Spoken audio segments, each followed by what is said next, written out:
오늘 4강이죠. 4강. 네, 오늘 이제 굉장히 중요한 분기점입니다. 26장인데요. 사무엘상을 오늘 끝내겠습니다. 이 26장부터 이제 31장까지 이제 진행이 되는데요. 그러니까 이렇습니다. 이게 이제 사울 왕 40년, 또 다윗 40년, 솔로몬 40년 이걸 이제 공부하는데 사울 왕의 이제 마지막 40년과 마지막 그 30년에서 40년 그쯤과 다윗의 20살부터 30세가 이게 겹칩니다. 이게 그래서 이제 사울의 말년과 이제 다윗의 초년이 만나서 이제 그게 어떻게 보면 이제 겹치는데 그 지금 다윗이 나이가 20세 정도에서부터 30세 요때가 이제 그야말로 가장 다윗이 어려움을 겪었던 이게 도망자로서 이게 아주 그냥 그 피말리는 생활을 한 10년 정도 합니다. 이 사울 왕에게. 그리고 사울은 40년 정도 다스렸으니까 실제로 나이 40의 왕이 되거든요. 그러니까 뭐 이게 정확한지 모르겠습니다만 한 70, 80 그냥 뭐 80세까지 한 걸로 보는데 그게 맞을지 모르겠어요. 어쨌든 이 사울 왕으로서는 마지막 10년 정도를 이 다윗과의 갈등을 보내다가 비참하게 이제 생을 맞이하게 되는데 대략 뭐 70세에서 뭐 80세라고 해야 될지 모르겠어요. 그러나 이제 성경에 보면 나이 40의 왕이 돼서 40년을 했다고 하니까 마지막 30년, 40년 그때가 나이로 치면 7, 80이 될 텐데 이게 참 성경에 이런 어려움이 있습니다. 아무튼 이 사울의 인생 말년과 다윗의 이제 젊었을 때 20대가 이제 겹치는데요. 본격적으로 말씀을 드리면은 다윗을 사위로 삼고 6번 정도를 이제 죽이려고 작정을 한 거죠. 사울이. 그래서 3번은 창을 던져서 죽이려고 했지만 그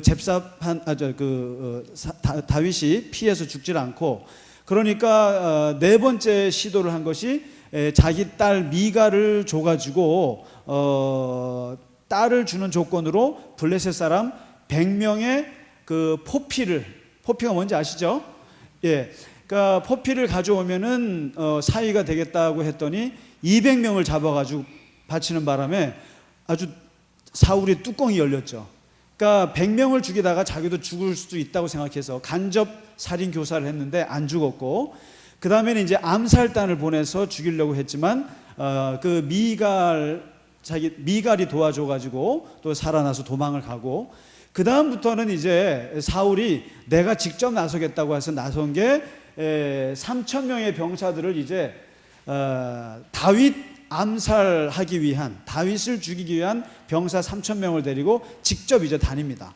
이때부터는 다윗은 이제 노골적으로 사울 왕이 자기를 죽이기로 6번 이렇게 얘기할 때는 설마 했어요.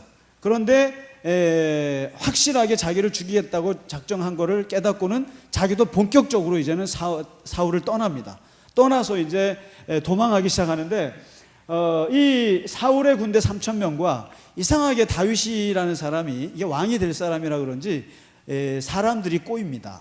사람들이 꼬이는데 400명 정도가 꼬여서 붙습니다. 다윗, 야, 저 불쌍한 다윗을 사울이 죽이려고 그런다. 그래서 불쌍하다고 해서 달라붙었는데 거기에는 이제 빚진 자, 또 그다음에 원한 많은 사람들, 그다음에 이제 무슨 뭐죠? 그 3가지 나오는데 빚진 자, 그다음에 한이 맺힌 자, 그다음에 이제 원망이 이제 많은 자, 뭐 이런 사람들이 거짓대 같이 모여가지고 400명을 끌고 다니는데 이게 이제 사울 왕이 3,000명을 데리고 다윗이 어디 있다 그러면 가서 찾는 거예요.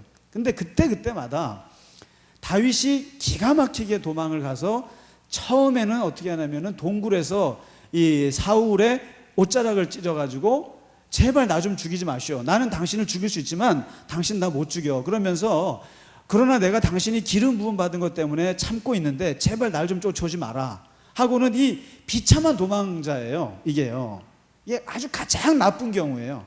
그러니까 도망가다가도 자기가 죽일 수 있으면 죽여야 되는데 막상 자기의 손으로는 죽이지를 못해요.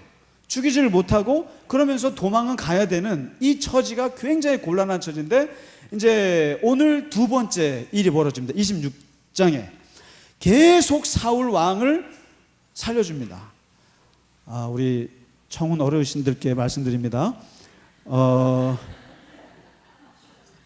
앞으로 이 호산나 여성합창단의 찬양을 듣지 않고는 말씀을 들을 수 없습니다.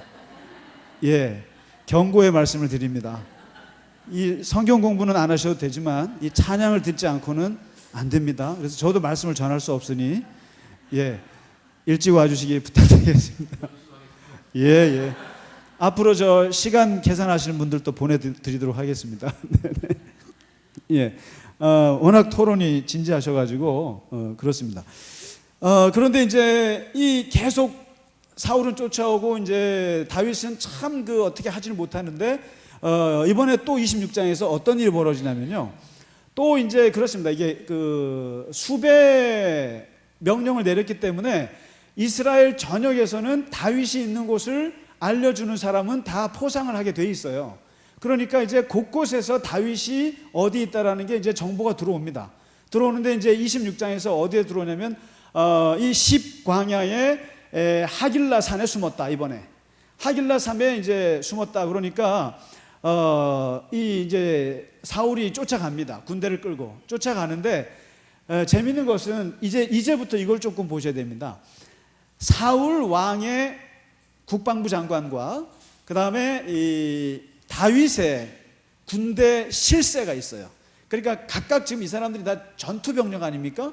그러다 보니까 이 사울 왕의 가장 강력한 군사령관이 누구냐면은 이제 앞으로 이제 사무엘 하 넘어가면서 이제 등장합니다. 사울에게는 누가 있냐면은 아브넬이 있습니다. 아브넬이 있습니다.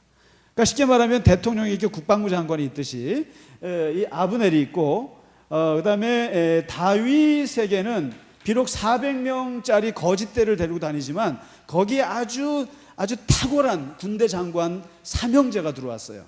그게 누구냐면 요압 삼형제입니다. 요압이라는 사람, 이 사람 앞으로 주목하셔야 됩니다. 예, 다윗의 전 일생에 거쳐서 요압이라고 하는 사람이 이제 솔로몬 때까지 가면서 실권을 잡는 사람인데 참 이 사람의 인생도 참 재밌습니다. 이 요압과 둘째 동생 아비새와 그다음에 아사헬이라고 하죠. 아사헬. 이 삼형제가 다윗의 측근 중에 측근으로, 그러니까 군대 아주 경호 실장이라고 해야 되나요? 뭐 그런 정도 사람입니다. 그러니까 무기를 든 사람인데 이 사울 3,000명의 대장은 아브넬인데 이 아브넬과 함께 이제 이 하길라 산에 와가지고 이렇게 진을 쳤습니다.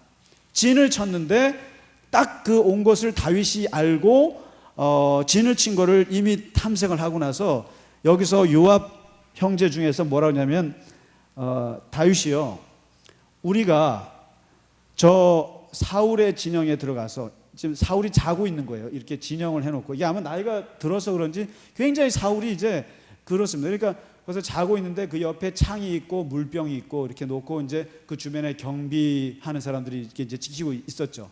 그런데 여기서 뭐라고 하냐면은 요압이 우리가 가서 저 사람을 죽이고 오겠습니다. 그럽니다. 그러니까 여기에서 다윗이 다시 한번 사울에 대해서 자기의 입장을 밝히는 장면이 나옵니다. 어디 나오냐면 26장 10절, 아주 중요한 대목인데요. 사울에 대해서 내가 갖고 있는 세 가지 원칙을 얘기하는데 뭐냐면 첫째가 여호와께서 치실 것이다. 여호와께서 그를 치실 것이다. 근데 두 가지 방법으로 칠 거다. 하나는 죽을 때가 돼서 죽든지 자연사 하든지 아니면 전쟁에 나가서 죽을 것이다. 근데요, 이 두 가지 가능성을 얘기했는데 정확히 맞았습니다. 두 번째가 맞았어요. 전쟁에서 죽습니다. 그래서 이렇게 해서 나는 내 손으로는 절대 안 죽인다. 두 번째, 여호와의 기름 부음 받은 사람은 나는 안 건든다. 근데 이게 그럴 수밖에 없어요. 자기도 기름 부음 받았지 않습니까? 그러니까 그걸 아는 거예요. 하나님의 기름 부음 받은 사람은 안 건든다. 첫째 왕, 둘째 제사장, 선지자, 이런 사람들이 기름 부음 받거든요. 이런 사람들은 절대로 내가 손으로 건드려서 피를 안 본다. 내 원칙이다. 이해합니다. 다만 겁은 줘야겠다. 겁은 줘야 되기 때문에 너가 가서 그 진영에 몰래 들어가서 물병과 창만 훔쳐와라 이렇게 얘기합니다. 그래서 여기서 누가 가냐면 요압 삼형제 중에 아주 둘째 아비새가 가서 기가 막히게 가서 자고 있는 사울을 죽이지 않고 그 옆에 창과 물병을 훔쳐와요. 훔쳐와서 이쪽 산에 올라와서 다윗이 그걸 들고 또 흔듭니다. 사울 왕이시여 왜 자꾸만 날 쫓아오십니까? 또 그러니까 이때 이제 사울이 또 그렇습니다. 미안하다, 잘못했다. 이게 제정신이 아니에요, 사울이요. 그러니까 이제 이러니까 미안하다, 너 잘 되길 바란다, 아들아 돌아오라 막 이러면서 다시는 안 할게 하고는 돌아가서는 또 그 짓을 하는 거죠. 이제 이렇게 이 정도 되니까 벌써 암살하려고 그랬죠. 그다음에 또 뭐 창으로 던졌죠. 3,000명 데리고 와서 이러니까 벌써 다윗이 어떤 마음이 드냐면 이게 벌써 몇 년째 이러고 있거든요. 그러니까 이게 도대체 피곤해서 살 수가 없는 거예요. 도대체 이게 이스라엘 지역에 있어 봐야 이건 완전히 뭐 간첩 그 토끼몰이 하는 식으로 자기를 해오니까 도저히 안 되겠다 싶어서 27장에 해서는 안 될 생각을 합니다. 그게 혹시 뭔지 아세요? 탈북합니다. 탈북. 탈북합니다. 그러니까 망명합니다. 망명을 하는데 어디로 망명을 하냐면은 적군으로 가야지 제일 안전한 거죠. 그러니까 쉽게 말하면 북한에서 탈북하려면 남한이나 미국으로 가야 되는 거죠. 그래야 되는데 마찬가지로 여기도 지금 이스라엘을 빠져나가려면은 이스라엘과 완전히 주적 관계에 있는 나라 어디겠습니까? 블레셋으로 가야 돼요. 그래서 블레셋으로 가는데 이때만 해도 이제 벌써 사람들이 거짓대가 늘어가지고 600명으로 늘었습니다. 600명으로 늘었는데 이게 블레셋에 누가 있냐면은 가드 지역에 아기스라고 하는 왕이 있어요. 이게 왕이라는 게 뭐 여기저기 왕이 있으니까요. 근데 이 왕에게 가서 자기가 이제 아주 무릎을 꿇습니다. 무릎을 꿇고 그리고 나에게 시글락이라고 하는 땅을 주면은 거기서 내가 일단 얘네들 데리고 당신이 원하는 대로 전쟁을 하면 전쟁도 치르고 내가 할 거 다 하겠습니다 하고는 합니다. 그렇게 해서는 아기스라고 하는 왕의 마음에 들기 위해서 1년 4개월 동안을 아주 온갖 연기를 다 합니다. 그래서 우리가 그 앞에서 보셔서 알겠지만 처음에 아기스한테 갔을 때요, 아기스가 너무 이놈이 의심스러운 거예요. 쉽게 말하면요, 김관진 장관이 북한으로 망명하는 겁니다. 이게 쉽게 말하면. 그러니까 우리나라의 아주 보수적인 그런 사람이 북한으로 망명 가서 김정은의 마음에 드는 거예요. 왜 그러냐면은 블레셋에게 있어서 다윗은 엄청난 인물이에요. 자기네 최고의 장군 골리앗을 죽인 사람이에요. 그리고 이스라엘의 유행가를 알고 있어요. 사울은 천천, 다윗은 만만. 그러니까 이놈이 얼마나 실력 있는 놈이라는 걸 너무나 잘 알기 때문에 아기스 왕이 의심을 하고 저놈 왔을 때 죽이려고 처음에 그럽니다. 그때 아차 싶어갖고 다윗이 뭘 하는지 아세요? 연기를 하잖아요. 이게 침에 이렇게 길게 하고 다리 절고 말이죠. 그리고 미친 듯이 소리 지르고 완전 미친 짓을 해요. 그러니까 이 다윗이 얼마나 뛰어나고 다양한 재주를 가진 사람인 것을 알 수 있습니다. 그래서 어서 미친 짓을 하고 막 굴고 말이죠. 완전 이렇게 정신병자 연기를 하니까 야, 저놈이 무슨 골리앗을 죽여 하고는 죽이지 않고 내보내거든요. 그랬던 전력이 있기 때문에 두 번째 갔을 때는 아기스 왕이 받아들여가지고 이제 같이 데리고 있는데 얘가 싸움 잘하거든요. 그러니까 여기 데리고 나가서 싸움 잘하고 인정을 받습니다. 1년 4개월 동안. 그런데 이게 양쪽을 조국을 버리고 남의 나라에서 가는 사람 치고 다윗같이 이렇게 망명하는 사람은 없어요. 왜냐하면 아예 북한을 버리고 미국 간다면 북한을 아주 버려야 되는 거예요. 그런데 다윗은 자기 조국을 버린 게 아니에요. 버린 게 아니고 죽을 수밖에 없어갖고 할 수 없이 도망가서는 여기서 붙여 사는데 어떻게 사냐면은 또 이 아기스 왕의 눈치를 보면서 하는데 참 기가 막힌 게 하는 게 뭐냐면 얘는 이제 가서 전쟁을 치르거든요. 다윗이. 그러면 아기스가 저녁마다 묻습니다. 오늘은 어디 치고 왔냐? 그러면 여기 보세요. 여기 27장 다윗이 뭐냐면 유다 네겝과 여리무엘 사람과 네겝과 그다음에 뭐 겐 사람인데 이게 무슨 말이냐면요. 블레셋의 적 이스라엘 동족들이에요. 동족들인데 말로는 이스라엘 우리 조국을 쳤다고 그러고는 실제로는 어딜 치냐면은 여기 보실래요? 27장 8절에 아말렉, 기르스, 구술, 이게 뭡니까? 이스라엘의 적들만 친 거예요. 그러니까 나가서 이스라엘의 적들을 막 치고는 보고하기로는 이스라엘을 치고 왔다고 보고합니다. 그런데 이게 소문이 들어갈 거 아닙니까? 자칫하면. 그러니까 약간 잔인한 방법을 써요. 아주 남녀를 다 죽여버립니다. 하나도 가서 얘가 우리 쳤다는 말도 못 들어가게 아주 철저하게 차단을 하고는 그렇게 자기 관리를 하려니 얼마나 어렵겠어요. 이게 스파이 짓을 하는 거예요, 다윗이요. 그러면서 이렇게 해서 1년 반을 망명 생활을 합니다. 그러니까 자기가 이게 이제 사람이 이게 큰 사람이라는 게 여기서 드러나는 거죠. 비록 자기가 도망자 신세지만 언젠가는 자기 조국으로 돌아갈 것이고 돌아갔을 때 사람들이 너 옛날에 우리 민족을 쳤잖아. 우리 민족을 치고 이랬잖아고 하는 그 경력을 없애는 거예요. 그러니까 지금 어저께 제가 지방선거 그 유인물이 집에 와가지고 하나씩 보면서 묵상을 했거든요. 이렇게 보면서 이제 범죄 경력 다 봤어요. 이렇게 봤는데 바로 이겁니다. 그러니까 음주운전 뭐 이런 거 많지 않습니까? 근데 이게 다윗도 마찬가지예요. 만일에 나이 30에 왕이 딱 됐을 때 과거 전력에 망명 전력 좋지 않아요. 망명을 한 데다가 거기다가 망명을 해가지고 블레셋에 이로운 짓만 했다. 그 사람이 왕이 될 수 있겠습니까? 안 되죠. 그런데 망명은 했지만 속으로는 전부 다 이스라엘 주적들만 걷는 거예요. 그랬으니 굉장히 자기 관리를 지금 한 겁니다. 나름대로. 아무리 자기가 조국을 떠났어도 자기 조국에 해 끼치는 일은 절대 안 하는 거예요, 다윗이.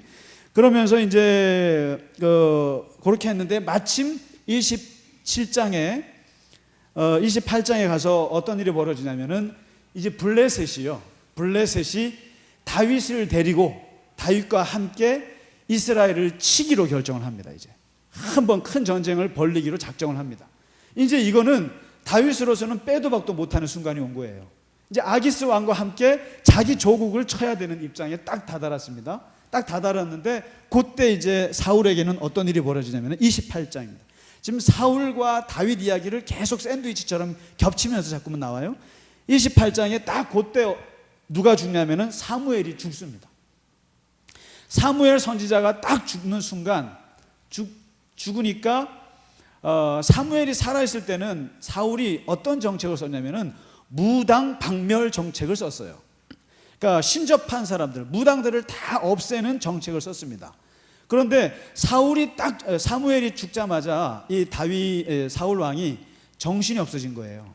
뭐냐면은 그나마 있던 사무엘이 요때 당시에 왕들에겐 제일 중요한 게 하나님의 음성이에요. 신탁이에요. 전쟁터에 나갔을 때 항상 선지자들이 이긴다 진다를 알려줘야 됩니다.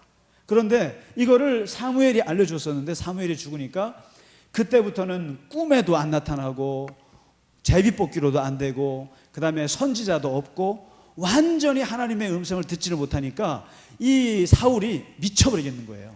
그래서 너무너무 답답해서 쓰지 말아야 될 일을 써버립니다. 그게 혹시 뭔지 아세요? 네, 무당을 찾아갑니다.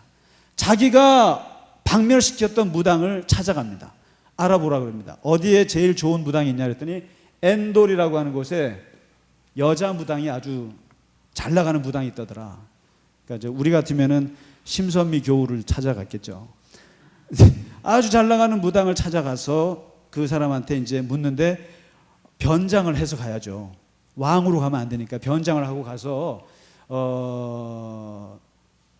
근데 딱 역시 이 연기가 있는 여자라 알아봅니다.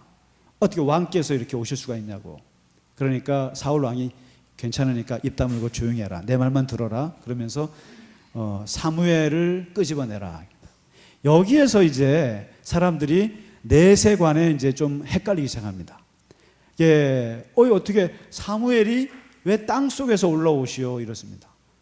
그러면 이 땅 속이라고 하는 게 이게 스올이고 이게 지옥인데 왜 사무엘 같이 기도를 그렇게 많이 한 사람이 왜 땅 속에서 그것도 무당이 불러 올린다고 해서 올라옵니까? 이 사무엘은 하늘 천국에 있어야 되는 거 아닙니까? 이렇게 이제 의문을 가져요. 그래서 성경에 있는 미스터리한 사건 중에 하나가 이거예요. 이해가 되시나요? 근데 이제 바로 여기에서 성경을 조금 좀 깊이 들어가야 되는 게, 구약에는 내세가 없어요. 그걸 좀 아셨으면 좋겠습니다. 구약에서는 내세라는 게 뭐만 있냐면은 스올, 지옥이라고 하는데, 이 지옥은 예수님이 말씀하신 지옥이 아니에요. 그냥 죽으면은 땅 밑으로 들어간다. 그게 지옥이에요. 거기는 심판도 없어요. 불도 없어요.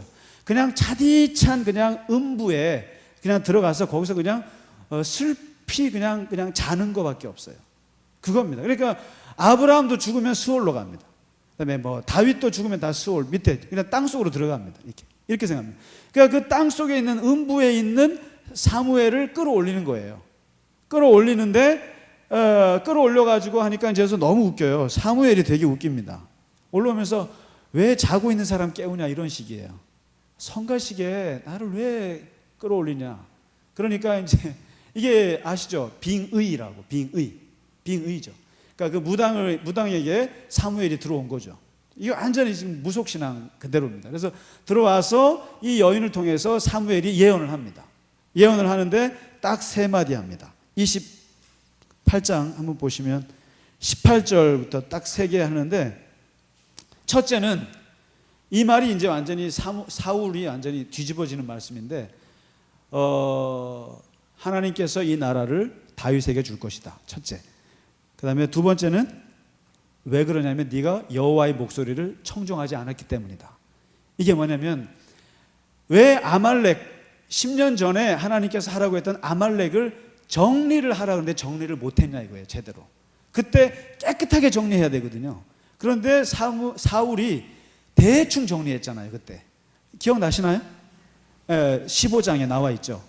그래서 이게 이 책임자들, 이 왕 리더들은 역사의 어떤 부분에 있어서 매듭을 지어야 될 걸 정확하게 매듭을 짓지 못하면 그게 하나님께로부터 버림받는 역할입니다. 그러니까 솔직히 말해서 이 사울이 아말렉을 이겼거든요. 이겼는데 하나님의 요구사항은 깨끗이 정리하라는 거였거든요. 근데 이제 깨끗이 정리하지 못한 것 때문에 하나님이 후회하고 버려지거든요. 그래서 이게 되게 무섭다 하는 생각이 듭니다. 제대로 역사를 정리하지 못한 것 때문에. 그 다음에 마지막 세 번째 말이 무서운 말인데요. 내일 너와 내 아들들이 나와 같이 놀게 될 것이다. 이게 무슨 말인지 아세요? 나와 같이 죽음의 세계에 있을 것이다. 이게 비참한 예언합니다. 그 말을 듣는 순간 사울이 갑자기 넘어집니다. 땅에 엎드려서 넘어지면서 두려움이 엄습하면서 다리에 힘이 쭉 빠졌다 합니다. 힘이 쭉 빠지면서 쓰러집니다. 그러니까 그 무당이 와서 먹을 걸 차려주는데 먹지를 않아요. 하루 종일 먹질 않아요. 그 사무엘의 말 때문에. 그래서 먹지를 않고 너무 그냥 실망을 크게 하고 돌아갑니다.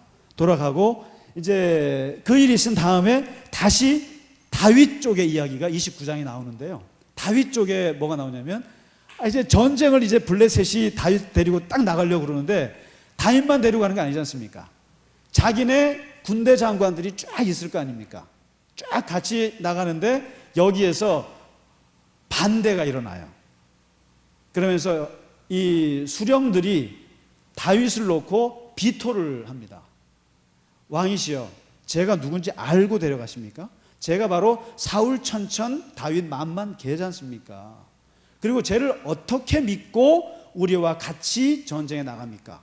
나갔다가 괜히 스파이짓 하면 어떻게 하려고 데리고 나갑니까? 하고 얘기하는데, 아기스 왕이 1년 4개월을 아무 문제 없었다고 아무리 얘기를 해도 근본 뿌리가 다른데 어떻게 믿습니까? 하고는 수령들이 적극적으로 반대를 하는데 여기에 왕이 이겨내지를 못해요. 그러면서 할 수 없이 다윗에게 와서 도닥거리면서, 야, 반대가 너무 심하니까 너는 이번에 나가지 마라 하고는 그냥 돌아가라 라고 합니다. 이게 제가 볼 때는 하나님의 뜻인 것 같아요. 하나님의 뜻이에요. 자기 조국을 끝까지 못 치게 그 수령들을 세워서 다윗으로 하여금 손을 막아버린 거죠. 그래서 할 수 없이 다윗은 기분이 좀 그렇죠. 그래서 좀 굉장히 심란한 상태에서 600명을 데리고 자기가 있는 공동체 시글락으로 딱 돌아왔더니만 웬걸요, 거기에서 아말렉 족속이 들어와 갖고는 완전히 초토화시켜 버린 거예요.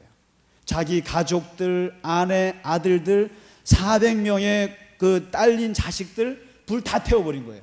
그리고는 얘네들을 죽이진 않고 다행히 다 잡아가 버린 거예요. 이거를 보고는 다윗을 비롯해서 모든 남자들이 그냥 펑펑 웁니다. 펑펑 울면서 심지어는 이게 우는 정도가 아니라 이 사람들이 다윗을 돌로 쳐 죽이려고 합니다. 너희 새끼 너 때문에. 그렇죠.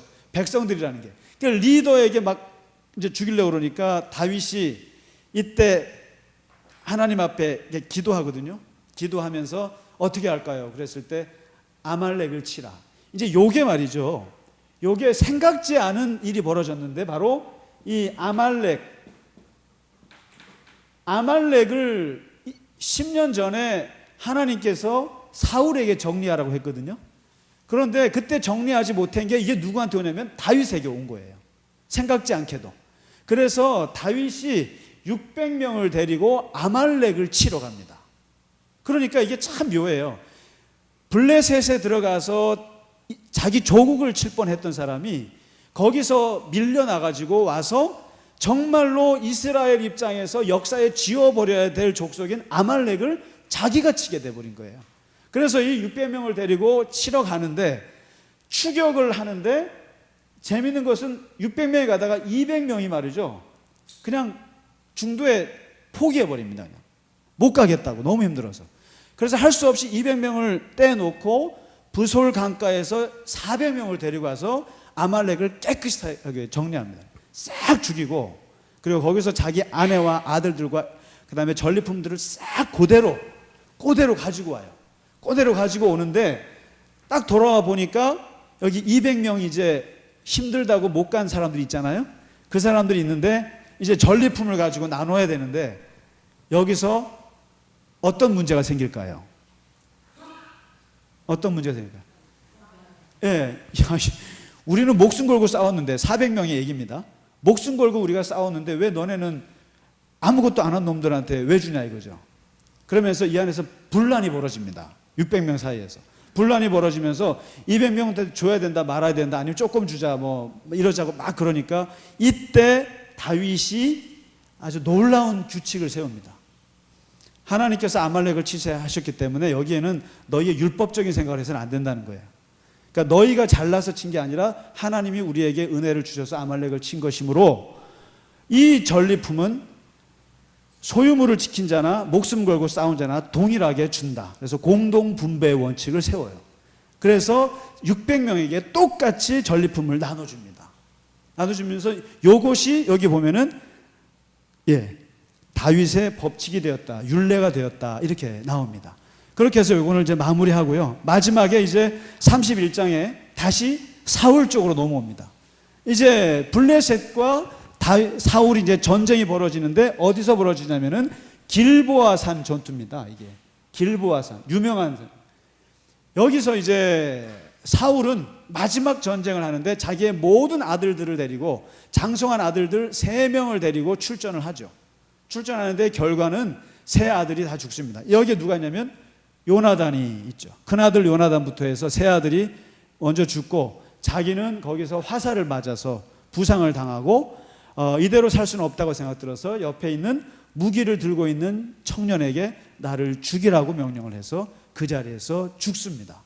그래서 죽으니까 블레셋 사람들이 가서 보니까 사울이 죽고 요나단이 죽고 아들들 2이 더 죽었어요. 그래서 얘네들 잘 됐다 싶어갖고 목을 잘라가지고 여기 보면은 머리를 베고 갑옷을 벗겨서 블레셋 사방에 알리고 말이죠. 그리고는 이 4명의 사부자를 시체를 가지고 벳산 성벽에다가 다 못 박아 버립니다. 이렇게 못 박아서 우리가 이스라엘 왕 사부자를 죽였다 이걸 보여줍니다. 근데 이거를 보고 너무 비참하잖아요. 너무 비참하니까 여기서 길르앗 야베스 사람들이 나서요. 근데 길르앗 야베스가 어떤 사람들인지 혹시 아시나요? 혹시 머리 좋으신 분들은 기억하실 텐데 아시나요? 모르시죠 잘. 이게 뭐냐면 사울의 외가 친척 동네예요. 이가요. 이거는 뭐 옛날에 저 베냐민 지파 사사기에서 없어질 뻔했을 때 그 베냐민 지파 남자들 600명 결혼시키려고 길르앗 야베스에 있는 여자들 400명 보쌈해서 간 거 기억나시나요? 예, 그러니까 베냐민 지파의 대부분의 외척이 어디 있냐면은 길르앗 야베스 여자들이에요. 그러니까 자기 외할머니 외가 쪽이 다 길르앗 야베스 사람들이고, 그리고 이 사울 왕이 처음 왕이 될 때 도움을 청했던 사람들이 길르앗 야베스 사람들이에요.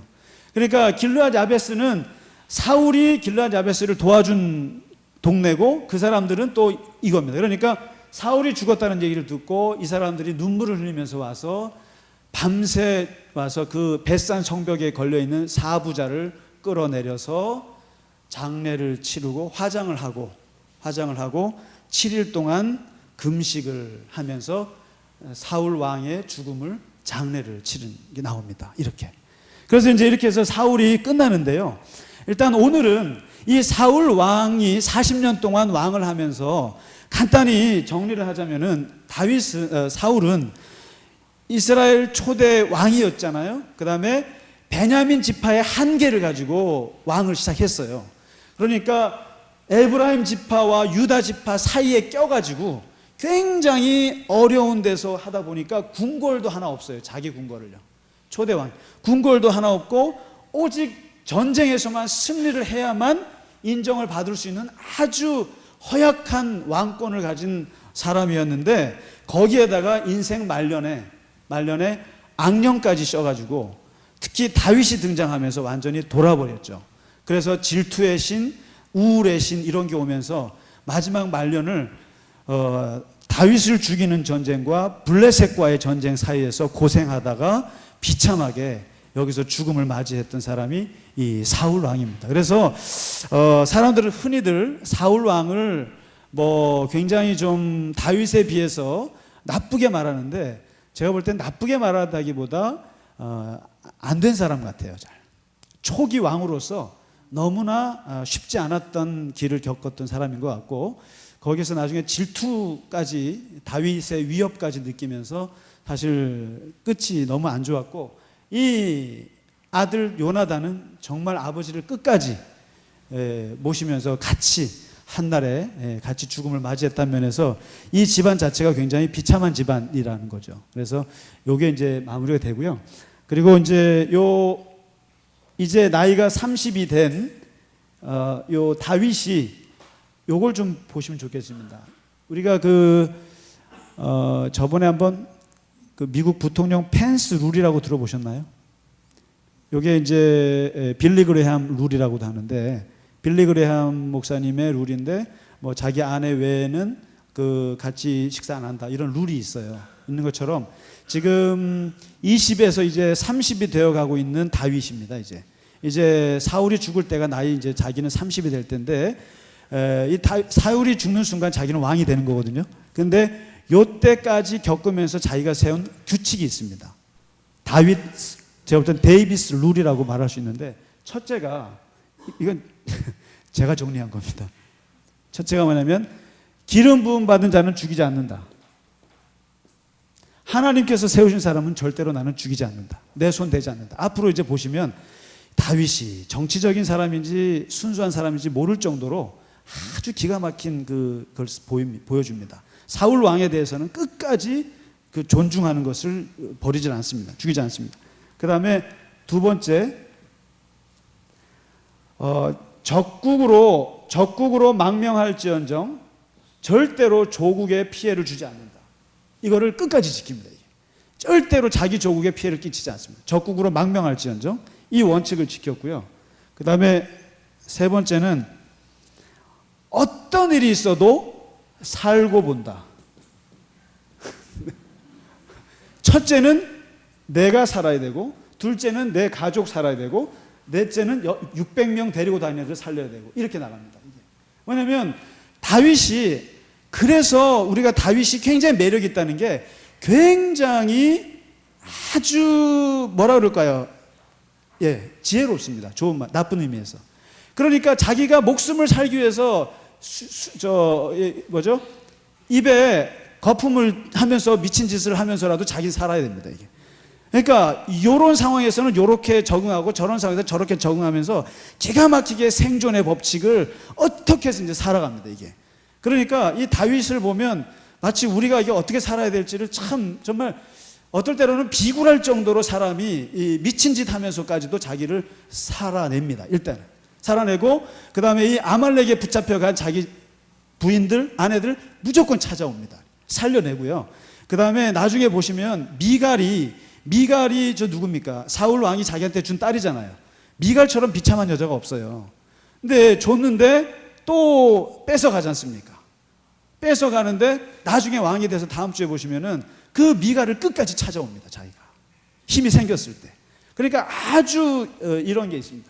일단은 살고 본다, 이게 있고요.